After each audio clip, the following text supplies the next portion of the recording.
माननीय Shri Raghav Chadha ji, need to tap India potential in the field of artificial intelligence. Sir, आज मैं जिस विषय पर बात करने के लिए खड़ा हुआ हूं वो आज से भारत से कहीं ज्यादा आने वाले कल के भारत के लिए आवश्यक जरूरी है। मैं बात कर रहा हूं आर्टिफिशियल इंटेलिजेंस की। इस एआई की क्रांति के युग में सर, जहां अमेरिका के पास अपना chat GPT, Gemini, Anthropic, Grok जैसे इंडिजीनियस मॉडल्स हैं, वहीं चाइना ने डीपसीक जैसा सबसे ज्यादा क्षमता वाला और सबसे कम लागत से बना एआई मॉडल तैयार कर लिया है। लेकिन इस एआई के युग में सर भारत कहां है? क्या भारत इस युग में पिछड़ता जा रहा है? क्या भारत अपना जनरेटिव एआई मॉडल नहीं बना पाएगा? वर्ष 2010 से लेकर 2022 के बीच में दुनिया में जितने एआई पेटेंट्स रजिस्टर हुए उसका 60% हिस्सा यूएस ने हासिल किया और 20% चाइना ने। दुनिया की 5वीं सबसे बड़ी अर्थव्यवस्था भारत ने मात्र आधा प्रतिशत ही हासिल किया। सर, यह बात तो सत्य है कि यूएस और चाइना के पास एआई में एक हेड स्टार्ट है 4-5 साल का, लेकिन वो इसलिए है क्योंकि उन्होंने अपने रिसर्च में, एकेडमिया में और एआई डेवलपमेंट में निवेश किया। सर, भारत की बहुत बड़ी आबादी एआई के वर्कफोर्स का हिस्सा है। बताया जाता है कि एआई की कुल वर्कफोर्स का 15% हिस्सा भारतीयों से बनता है सर, जहां 4.5 लाख भारतीय एआई प्रोफेशनल्स के तौर पे फॉरेन कंट्रीज में काम कर रहे हैं।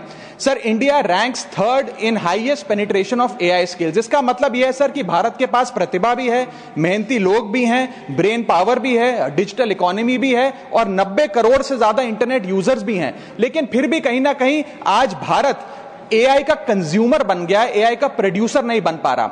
सर, ओपन एआई के फाउंडर सैम ऑल्टमैन से जब भारत की एआई पोटेंशियल के बारे में पूछा गया तो उन्होंने भारत को नकारते हुए कहा कि भारत का एआई पोटेंशियल पूरी तरीके से होपलेस है, यानी कि निराशाजनक है।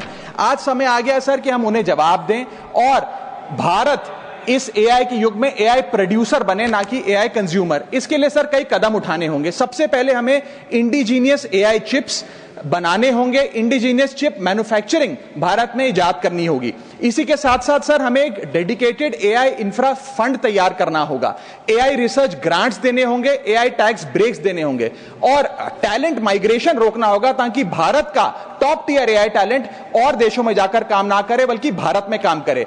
इसी के साथ साथ एआई के इंडिजीनियस स्टार्टअप्स जो हैं सर, उन्हें एक्सेस देना होगा large volume of existing data को, जो मेटा, माइक्रोसॉफ्ट और गूगल के पास है लेकिन भारत के पास नहीं है। और अंत में सर फाइनेंशियल इन्वेस्टमेंट हमें बढ़ानी होगी। जहां यूएस अपने जीडीपी का 3.5% एआई रिसर्च में खर्च करता है, चाइना 2.5%, वहां भारत मात्र 0.7% खर्च कर रहा है। सर, आने वाले काल में इस दुनिया पर वही राज करेगा, वही विश्व गुरु होगा जिसके पास एआई की ताकत होगी। इसलिए भारत को सर मेक इन इंडिया के साथ साथ मेक एआई इन इंडिया की ओर आगे बढ़ना होगा।